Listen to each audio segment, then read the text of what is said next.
I'm here to talk about two technologies. The first one I'm going to talk about is conformal antenna technologies. And what we want to look at is the applications of antennas and how they affect the vehicles that they're applied to. As you can see, there's a range of vehicles up there, different geometries, different shapes. And here again, putting antennas on those vehicles could be very difficult. The problem that you have with conventional antennas is most of them are planar. They want to be bolted on or connected to a platform. If you have a flat planar platform, that's usually okay for those antennas. But if you're looking at different geometries, whether they're curvatures, ogival, and if you're looking at most of your airframes out there, most of their real estate is curved. How do you get those to conform to curved surfaces, particularly if you're looking at larger antennas?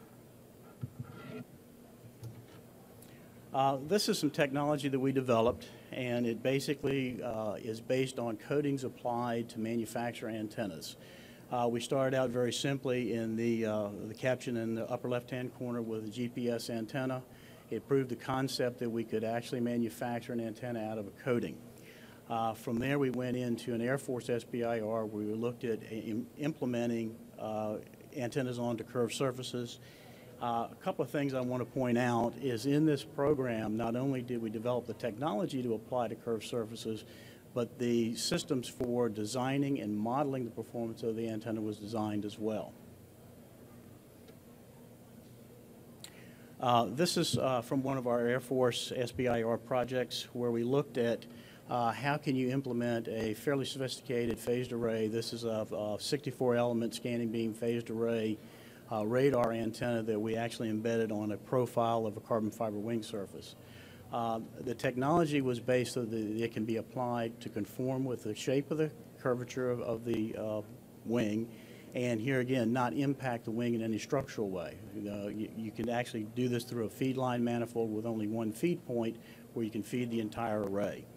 The impacts here are great because, one, you're not damaging the structure.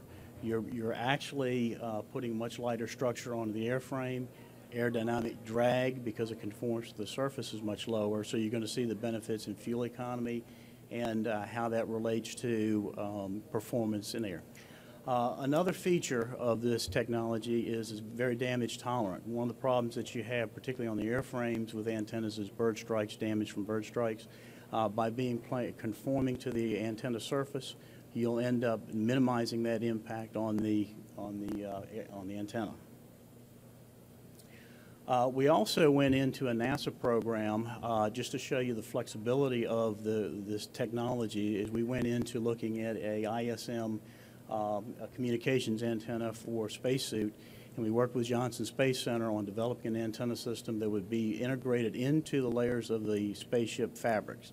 So not only can we conform to the exterior surface of hard vehicles, composites, metal structures, we can also adapt this technology to go to flexible materials, which if you're looking at tent sidings, fabrics for military uniforms and so forth, we've proved the concept with this antenna in the NASA program. This shows you a little bit about the breadth of the technology and where it can go. And some of the things that I want to talk about is the ability to apply the antennas and then camouflage the antennas over. If you're looking at putting them on standard vehicles, on non-military vehicles for specific applications, you can implant the antennas and then paint over them with conventional coatings. Airframes as well.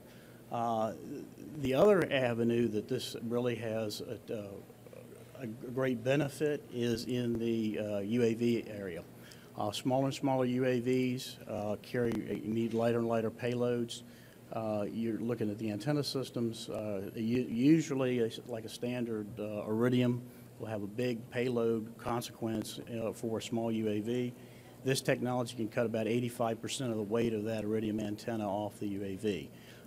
Here again, if you've got a very small one, 35, 40 pounds, 2 or 3 pound antenna will make a huge impact on it. That also reduces your aerodynamic drag. Camouflaging the antennas is another technique that can be employed with this.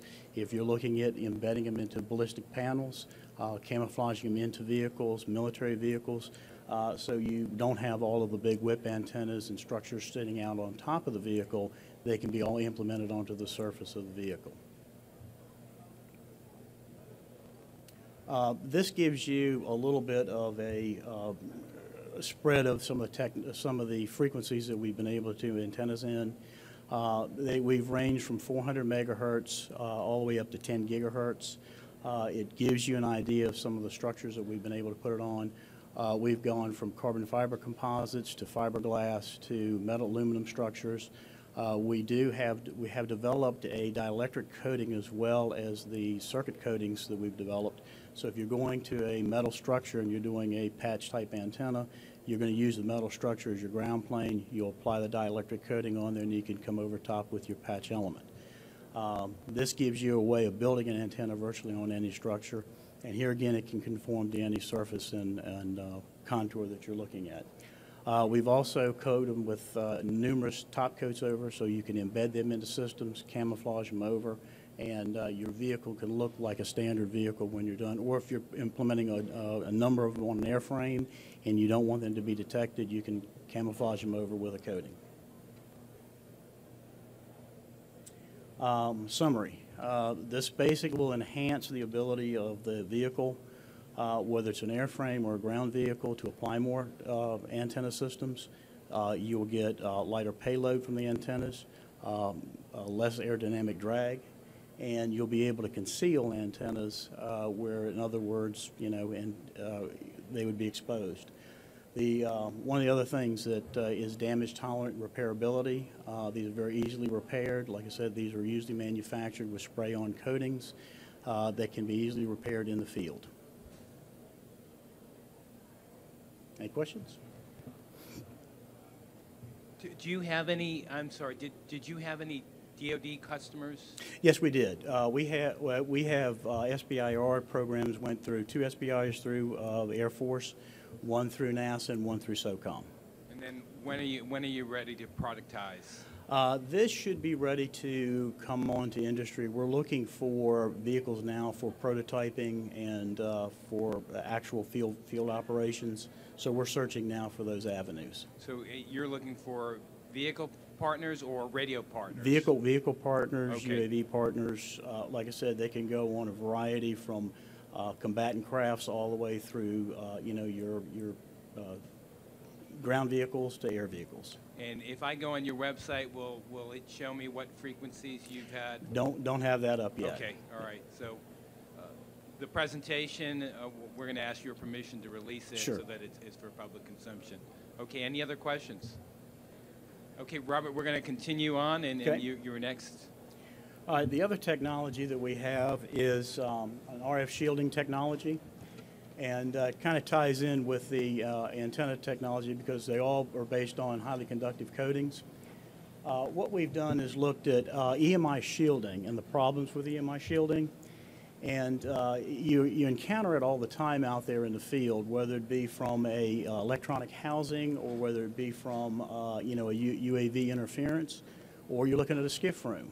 There's a lot of areas out there where you can have interference effects, or you want to conceal your radio frequencies that are being emitted from devices.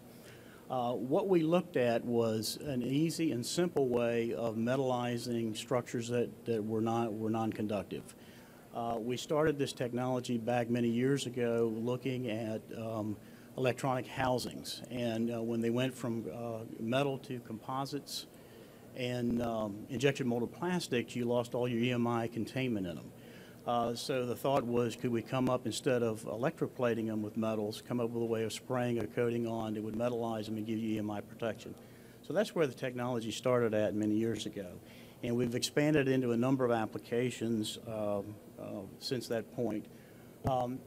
The technology really is a quick and easy way to deploy an EMI shielding product. It's a spray-on coating, and the properties I have listed there. They're water-based, environmentally friendly. They are very chemical resistant and can perform in extreme environments. We look at shielding capabilities from about 60 dB on average, from 30 megahertz all the way up to 12. We do have some data that goes up to 18 gigahertz. And here again, we can engineer these to a variety of wide substrates. The evaluations, as you can see, there's been a number of government groups that have looked at and military groups that have looked at the shielding coatings for different projects and have been implemented in a number of them over the years. Attenuation data, that's a real quick snapshot. This is one of our primary shielding coating, and what this does is shows you a 3 mil film thickness and a 6 mil film thickness. And as you can see, they're both right around 60 dB, and this runs from 30 megahertz up to about 2 gigahertz. And you can see the top line is the 6 mil film, and you can see in some cases it well exceeds 60 dB as far as attenuation, signal attenuation.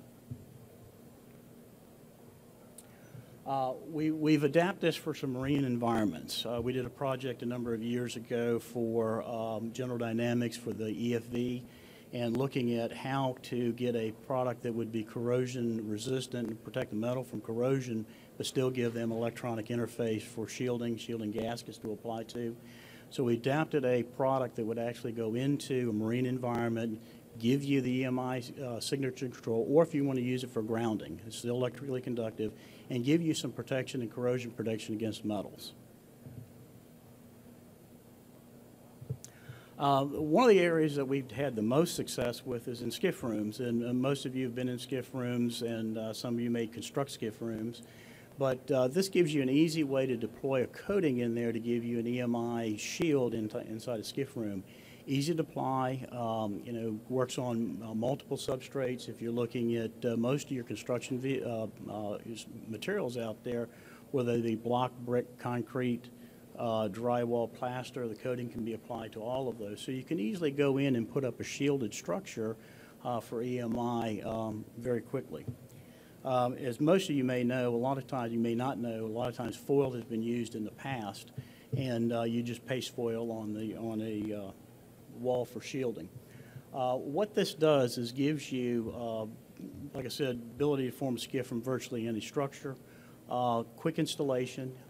It's excellent for retrofit and new construction, both. No problem. There's low maintenance and it's easily repaired. And that's one of the big things that I want to point out in using a coating versus a foil. Most of the time when you put a foil in a skiff room, it basically has to have an extra layer of drywall over top of it to protect it, where the coating does not. So if you get damaged, you just have to sand down and reapply the coating, and you're back up to your shielded level again.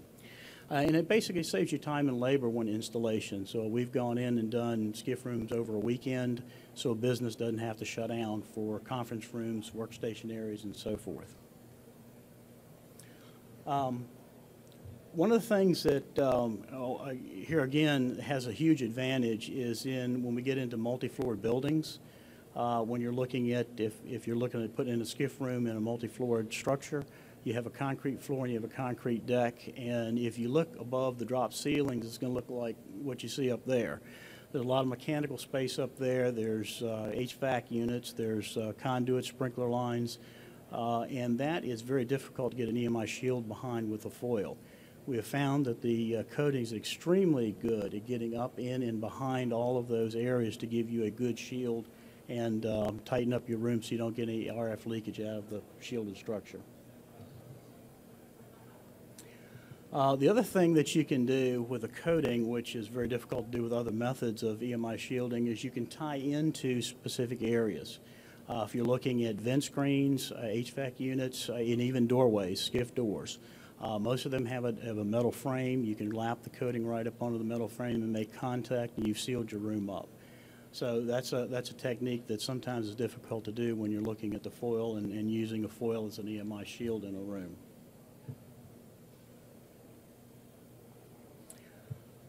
It's simple procedure. It's basically like painting a room. You do your preparations, prime the walls, you spray the coating on.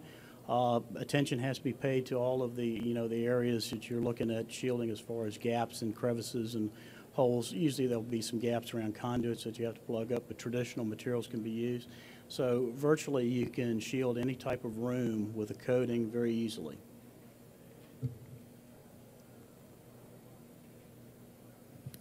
Our advantages. Here again, you can apply this with standard application equipment. It's very quickly deployed. Like I said, you can do it in a day or over a weekend. You can skiff out, paint out a whole room for EMI shielding. You can top coat it with any type of latex paint. So if you're looking at a standard conference room, you want it to look the same color scheme. Two-time world champion, the Washington Redskins, is in the Warriors to the Workforce booth, booth 261. Anybody should stop by booth 261, Warriors to the Workforce. You get an autograph with Dexter Manley, two-time Super Bowl champion, the Washington Redskins. Okay. Booth 261. Thank you. Anyway, you can apply top coats over top of it, and flooring can be down in relatively quick time, within 48 hours for flooring, 24 hours for putting a top coat on. We've done active server rooms. Companies that don't want to cut down active server rooms, you can go in there and shield those. You can roll the coating, brush the coating, and of course spray it for deployment. And it's easy to, if you want to come back and retrofit the room as far as construction, if you got to punch a hole, run additional conduit, you can go in, repair around that, and seal it back up with a coating. So it's a very, very user-friendly product for shielding and making skiff rooms. And any questions? Yes, sir. Does this work underwater? No, not underwater. Now, we do have a marine version that can go on to combatant crafts and vessels that are going to be in seawater that resist some corrosion, but it's not designed to be submerged underwater. Robert, have you had any testing or certification with the agencies that do the Yes. certification? Yes, we have installed with most of the groups out there in some facilities. Okay. And how often do you have to reapply? We've had rooms that have gone over 10 years and still maintain attenuation. Okay. I have a surface, let's say it's lead-based surface. Would it adhere to lead-based surface? You're talking about a lead-based coating, Yeah. and you don't want to remove it? Usually you can remove lead-based coating. It's Yeah, I just know that's a tricky thing to do. Yes. No, if you are going to leave the lead-based coating intact, my suggestion was just put a standard primer over it to give you adhesion to that, then you can paint over that. Okay. Any other questions? I want everyone give an extra round of applause to Robert. He did 2 presentations, and he